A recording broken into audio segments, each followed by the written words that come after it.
Ndiyo, kuna taarifa nyingi kuhusu timu ya Yanga kugomea kucheza mechi dhidi ya Simba. Hili limetokana na mzozo kuhusu mechi iliyopangwa kufanyika tarehe 8 Machi 2025 ambayo iliahirishwa. Historia fupi ya mzozo. Mechi ya awali, Machi 8, 2025.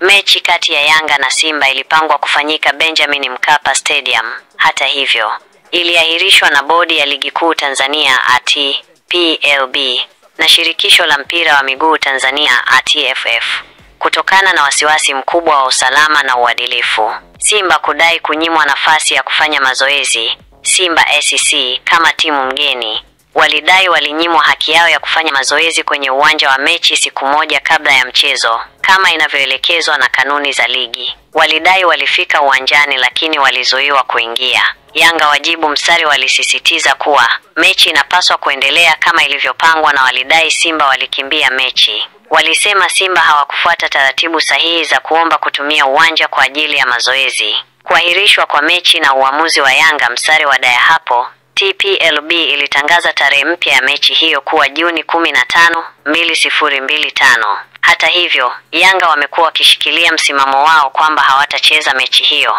Msimamo wa Yanga wamekataa katakata kucheza mechi hiyo iliyopangwa upya. Wanadai kwamba wanastahili kupewa pointi 3 na magoli 3 walkover kwa mechi hiyo, kwa sababu wanaamini Simba ndo walisababisha kuahirishwa kwa kukaidi kanuni kwa kukimbia mechi. Rufaa CAS Tuyeo. Yanga walifungua rufaa katika mahakama ya usuluhishi wa michezo CAS kutaka wapewe pointi, lakini CAS ilitupilia mbali rufaa yao. Masharti ya Yanga. Afisa wa habari wa Yanga Ali Kamwe amesema kuwa Yanga watabadilisha msimamo wao tu ikiwa Simba watatoa maelezo ya wazi kwa nini walikimbia mechi ya Machi 8.